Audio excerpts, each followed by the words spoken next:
Hey guys, Mustang here bringing you a Dragon Ball Z Dokkan battle video. And so earlier this morning, of course, we had the info released for Mercenary Tao. I say this morning, obviously it's late evening if you're in the US, and this video is now going up the next day for you, later in the day for me. But that aside, Mercenary Tao, he seems interesting. His passive is good. Like, I went over his info in the previous video, so check that out if you haven't seen it, if you want the full details and my full thoughts on his kit and everything. But the one thing about the unit that is going to be, I think, very important is what his team is going to look like, right? Because all stuff aside about whether you think he's a hype character, whether you think this is a skip or not, you know, with global download celebration around the corner, it very much is. But, like, the big thing is going to be his team, right? Because Mercenary Tao is not on a ton of great categories in terms of teams that he can be run on, right? Like, obviously things like Dragon Ball Seekers, DB Saga, Sworn Enemies and Target Goku have the potential to be good categories again in the future. But remember, like, his active skill can only be used either against a specific enemy or when you have a full mission execution rotation. So, like, his own team is going to be very important. Like, is his own team going to be good? And so that is the thing that we are going to talk about, right? The mission execution category, because we're going to get the data download tomorrow. So, it'll be interesting to see. We'll know for sure when the data download comes, which characters are on this category. But I thought it'd be fun, at least for this video, to speculate about some of the characters that are going to be on there and some of the easy A's that could potentially give us for this celebration, because it's going to be very important, right? As we discussed in the info video, his leader skill is Mission Execution or Earthbred Fighters for the base, which obviously the new meta, 200% HP, 170 attack and defense. And then the additional 50% goes to Dragon Ball Seekers or Earthlings. Now, there are actually a few more characters that could fit this based on how good Mission Execution is than I had originally thought. Because you think about characters like, we're thinking about some of the big extreme characters, Frieza, Cell, Cooler, Boo, like those kind of characters. None of those guys, or some Friezas are, to be fair, are on Dragon Ball Seekers or Earthlings. So that's a big thing for his team straight away, is a lot of the big tier villain, like boss characters, are not going to be getting his full 200% leader skill. So it's interesting to think about what that team is going to look like. Now, Mission Execution, we don't really have a great idea of what this team is going to be, right? He's on it, and obviously General Blue, his banner unit, is on it. So who's going to be on the category? What kinds of characters? What is the definition of mission execution? Because one of the other big things is, like, a very basic example could be, it's just any character that is been given a mission and they are then going to do that mission. But do they have to actually, like, did they have to complete the mission in order to be on mission execution? Now, obviously, Tao was, like, sent after Goku, and he did defeat him, but he didn't kill him, and he is an assassin. So you would potentially argue that he actually didn't complete his mission. So therefore, it doesn't have to be people who successfully completed their mission, just literally someone who was tasked with a mission, either by a superior or, like with Tao being an assassin, like hired by a client, that kind of thing. And that's important because that will make a big distinction between some of the characters who could be on there, which we'll go into detail a bit more in a minute when we talk about some of the examples, right? Because a mission that you've been given, like in a sort of official sense, is a lot different to, like, a goal a character wants to achieve, right? So, like, as an example that we're not going to really cover here, just off the top of my head so we don't ruin one of the later things we're going to talk about, like Vegeta, for example, right? His goal is to surpass Goku once you get past a certain point in the story. But he wouldn't be on mission execution because it's not his, like, official mission to surpass Goku. So it's going to be interesting to see how this ties in, and you'll see what I mean with some of these characters when we talk about that here. So one of the big things that I think that we could see is the fact that most of the androids characters, I think, have the potential to be on this team. The only ones that stand out straight away is, like, Android 21 won't be, right? Because 16, 17, 18, and then even when we get into the movies, like non-canon, like 13, 14, 15, all of these androids, and 19 and 20, of course, all of these androids were created and programmed with the mission to kill Goku. So I think it probably is like a hands down obvious thing that the androids should be on this category, right? Like, it's one of the only things that they, like, that's their main goal. It's one of the only things, like, 16 talks about early on.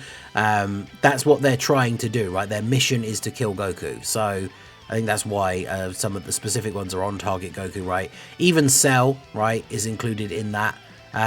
Cell Max obviously wouldn't be as well. The Gammas, I think, would be as well, because they're, you know, they see themselves as like superheroes, but they have been tasked with the mission by their creator and the Red Ribbon Army to defeat like Bulma and her supposed evil organization, right? So I think the Gammas would potentially be on there as well.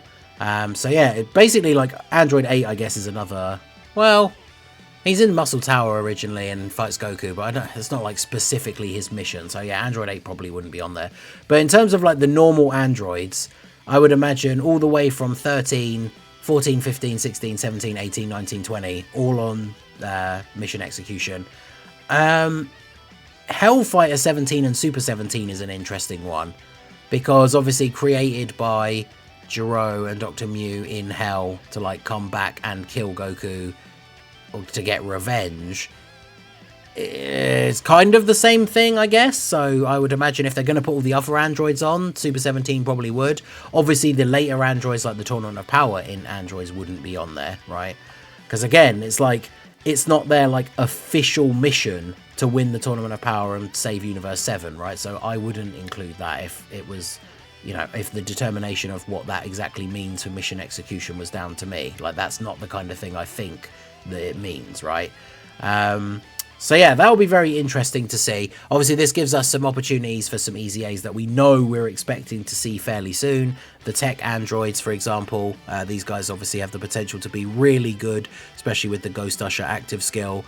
GT, the LR Super 17 is due an Easy A, which, I mean, surely the only way is up for this character because he sucks. He was never good even on release, so hopefully his Easy A, they really do give him a good quality revamp, because he desperately needs it. And then, of course, Gamma 1 and 2. Like, remember, these guys released, I guess we're getting close. It's almost 3 years ago. Like, 2.5, I guess, at this point. So these guys could get an Easy A. I don't think they would get an Easy A before these characters, but if they were included, that would be pretty cool. Because not only could these guys get an Easy A, we could get a idle animation, not only for both of them, but also for the LR. So I think that could be very cool.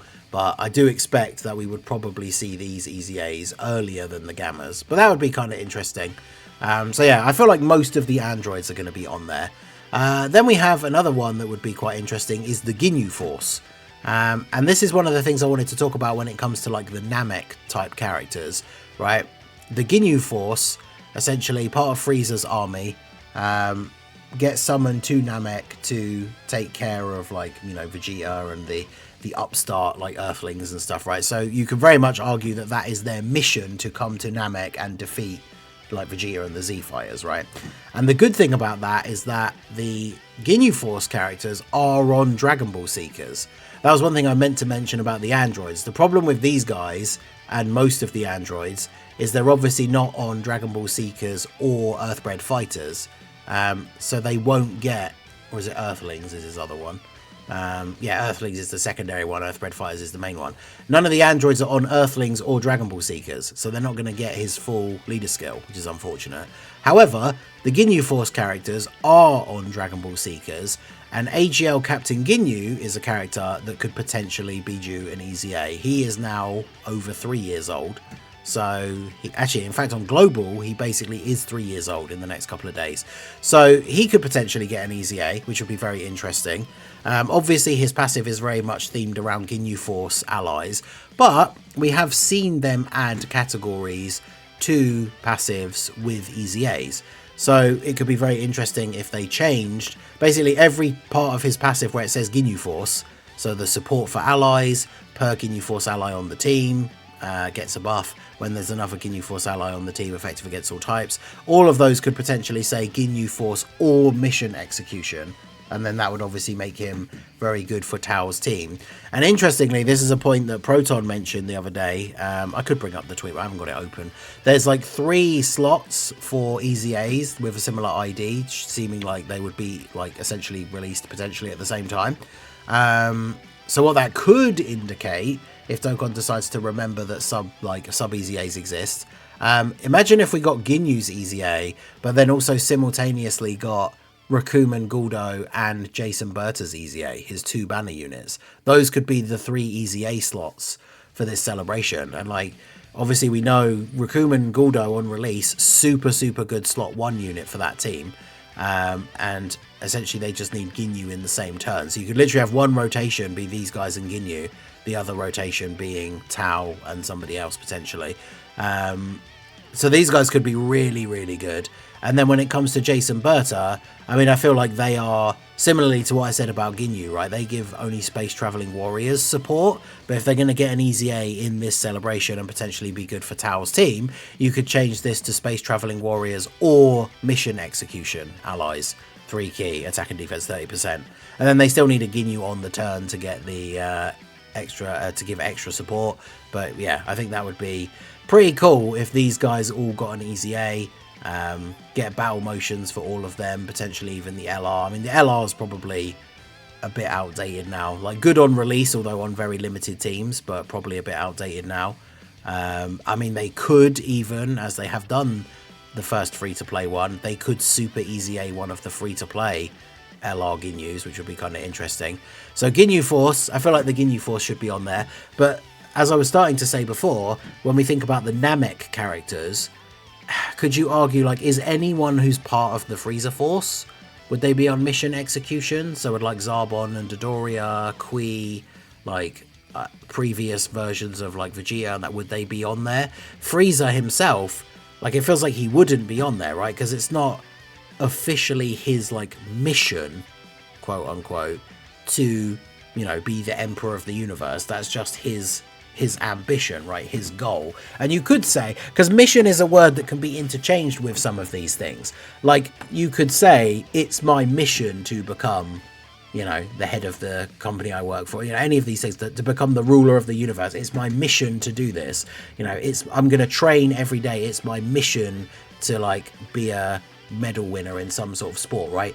Like, it's not officially a mission that has been given to you by like a superior. So that's where the differentiation between what they mean by mission for this category is going to include certain characters or not. Because I feel like if it is like official mission kind of thing, Frieza wouldn't be on there, right? Like, Cooler won't be on there, because even though he came to Earth to kill Goku for killing Frieza, that wasn't like a mission given to him by someone, right?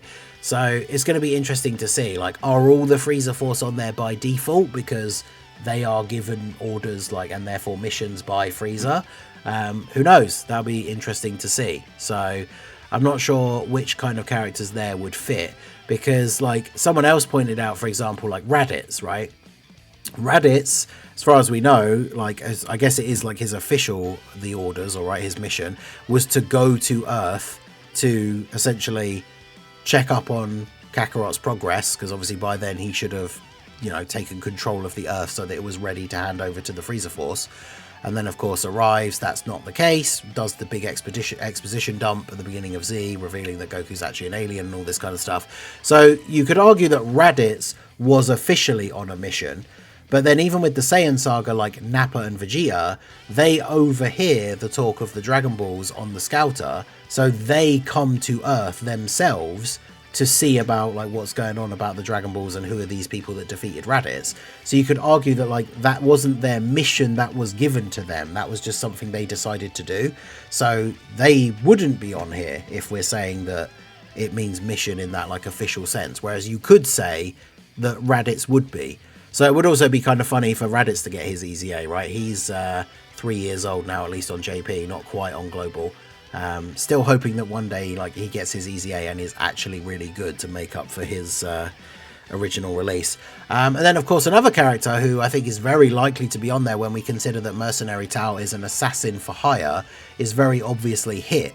The wiki hasn't been updated for ages, so they don't have the new int Hit, but yeah, the Hit being on here, I think, is definitely a shoe-in, considering, like, you know, he is to Super what Tao is to DB Saga, right? An assassin for hire that fights Goku.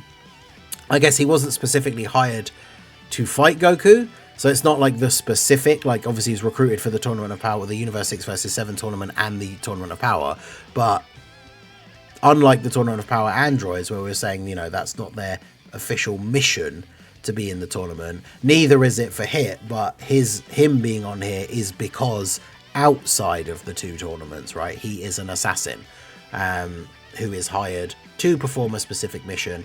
So I think him being on there is pretty much a shoe-in, considering it is Tao's category, who is an assassin for hire. So those are a few of the ones that stick out the most to me in terms of characters that I think would be on there.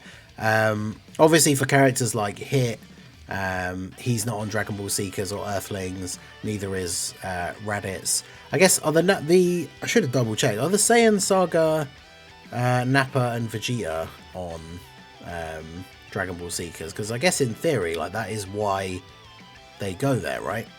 No, they're not. Okay, so yeah, that's unfortunate, because yeah, Dragon Ball Seekers and Earthlings being the plus 50% for Tao, I think does limit his team quite a bit in an unfortunate sense. So yeah, I don't know, let me know what you guys think down below in the comment section. Who do you think is going to be included in Mission Execution? What exactly does Mission Execution even mean? Who will the EZAs be? Do you think we would see Captain Ginu? Do you think we will see the androids? Let me know your thoughts down below in the comment section. What exactly is Mission Execution? Are you excited for Mercenary Tao? Let me know all your thoughts down below. So that is going to be it for the video, guys. This has been the Masked Ningen. Smash that like button, subscribe to the channel if you are new. Check out the links down below, and I will see you all again soon. Have a good one.